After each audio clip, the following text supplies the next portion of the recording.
Anda kembali bergabung bersama kami di program Toko Kita. Kalau kita berbicara mengenai masalah ekonomi, Pak, saat ini, wah dampaknya ini luar biasa nih, Pak. Semuanya terdampak, dari semua industri formal maupun non-formal, semuanya terdampak, Pak. Anda melihat ini bagaimana, Pak JK? Ya, ini masalah dunia. Seluruh dunia pertumbuhan ekonomi negara-negara besar itu negatif. Cina, Jepang, Amerika, Italia, Prancis negatif semua. Ya. Nah, kita masih ada peluang sedikit untuk tumbuh walaupun hanya 2%. Kita tidak tahu nanti kuartal berikutnya ini kan. Jadi karena ekonomi akibat globalisasi, ekonomi satu sama lain kan bersinggungan. Ada supply chain yang bersamaan, sehingga satu kena semuanya juga mempunyai efek-efek kena di tempat lain. Nah, itu yang terjadi. Ini kita sudah mengalami itulah. Tapi sekali lagi, kenapa ini? Karena cara untuk melawan virus itu hanya seperti tadi, selalu katakan, tinggal di rumah, aktivitas di rumah. Maka tentu daya beli berkurang. Apabila daya beli berkurang, maka gerak ekonomi menurun langsung. Baik. Pak JK, kita berbicara mengenai masalah Bapak sebagai Ketua Dewan Masjid Indonesia begitu ya Pak ya. Ini kan masjid ini dinilai sebagai salah satu infrastruktur sosial ini yang dekat dengan masyarakat begitu Pak, terutama dalam membantu memetakan persoalan sosial dan juga ekonomi. Peran DMI sendiri bagaimana sejauh ini Pak JK? Yang pertama secara fisik kita sudah membersihkan, mensterilisasi puluhan ribu masjid.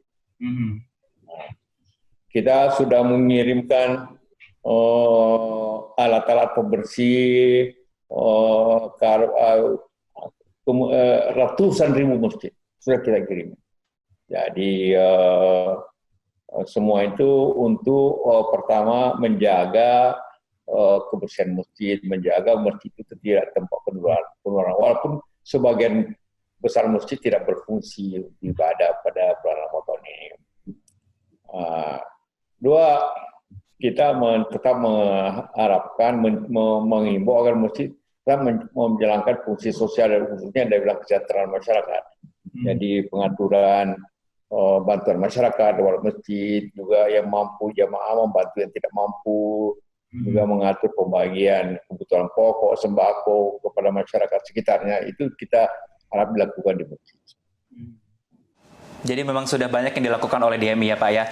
Di pandemi seperti ini Pak JK, kita semuanya melakukan virtual, termasuk kita sampai dengan saat ini Pak. Meskipun dengan kondisi virtual tetap silaturahmi, tapi bagaimana dengan DMI Pusat terhadap melakukan pembinaan dengan imam gitu Pak, dan juga para dai di masjid atau di musola. Bagaimana koordinasinya sejauh ini Pak? Sistem kita di Indonesia ini karena mesti dibangun oleh masyarakat sendiri, tentu ada juga dibangun oleh instansi pemerintah dan juga perusahaan ya. Atau maka imam juga, khotib juga, ya, imam, khotib, semuanya juga dibiayai oleh masyarakat. Ya. Berdasarkan tentu kegiatan-kegiatan yang ada. Akibat tidak ada kegiatan-kegiatan, maka otomatis yang terjadi sama dengan bidang-bidang lain, itu terjadi penurunan kegiatan. Akibat penurunan kegiatan juga kesejahteraan para imam dan khatib itu sedikit masalah. Tapi saya percaya masyarakat akan tetap mendukung atau memberikan bantuan sumbangan atau kesejahteraan kepada imam dan khatibnya. Karena itu sekali lagi kita, rumah ibadah kita berbasiskan masyarakat. Baik. Tadi Pak JK juga sempat mengatakan ya Pak ya, kalau sudah melakukan gerakan masjid bersih, kemudian menyalurkan ribuan alat kebersihan di masjid, di DKI, begitu Pak. Ini dilakukan rutin setiap tahun atau bagaimana Pak? Ya, dilakukan setiap tahun, namanya gerakan kebersihan masjid. Itu lakukan. Tapi tahun ini yang paling besar kita lakukan dengan membagikan jutaan liter pembersih masjid dan peralatan-peralatannya kerjasama dengan Unilever dan juga Wing. Itu dengan kerjasama itu kita melaksanakan secara besar-besaran tahun ini. Seperti yang saya sampaikan tadi Pak JK, dalam kondisi pandemi ini kan kita banyak yang terdampak begitu ya Pak ya. Termasuk ini kalau saya katakan para dai dan juga penceramah, ini juga terdampak juga nih Pak, tidak bisa melakukan aktivitas selama di bulan Ramadan. Dari DMI sendiri ada bantuan Pak untuk para dai dan juga penceramah? Ya, kita bantu beberapa tempat, berapa sembako, berapa puluh ribu. Kita membantu juga nanti bagian. Tapi tentu tidak cukup karena jadi sangat tergantung kepada kegiatan masyarakat. Dan kita harapkan masyarakat tetap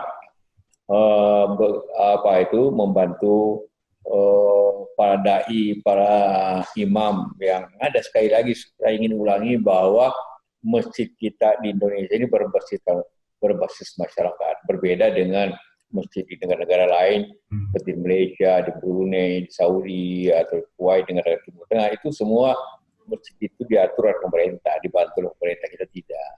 Jadi masyarakat saya yakin tetap mempunyai suatu cara untuk menjaga tingkat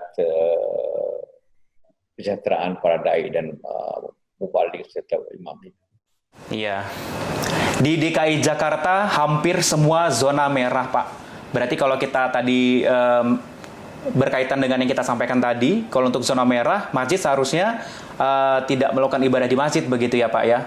Tapi ini sampai dengan saat ini ada beberapa masjid yang masih aja nih Pak membuka untuk ibadah atau juga ada warga yang membandel begitu. Bahkan kemarin kalau kita sempat baca di media sosial, ada beberapa wilayah di DKI Jakarta justru malah imamnya sendiri yang ternyata positif Pak. Bagaimana dengan kondisi itu Pak? Ya seperti kita tetap menginstruksikan, edaran bahwa di daerah yang daerah merah contohnya itu masjid harus ditutup. Tegas kita punya instruksi seperti itu. Bahwa mungkin ada satu dua masjid yang merasa karena dengan pengaturan-pengaturan yang ketat itu sebaiknya meninjau kembali. Baik. Ada tutorial tidak sih Pak ataupun himbauan dari Pak JK sendiri kalau untuk kita yang di zona merah untuk bisa melakukan sholat Id di rumah Pak? Ya tetap edaran dan kita dengan Majelis Ulama tetap berlaku bahwa di daerah yang ada penularan itu mesti ibadahnya di rumah. Itu tetap tidak dicabut itu edaran itu dari MUI dan DMI. Baik. Kemaslahatan semua pihak. Kemudian bagaimana Pak JK untuk meningkatkan kapasitas infrastruktur masjid yang masih memiliki budaya tradisional begitu Pak? Oh ya, agama itu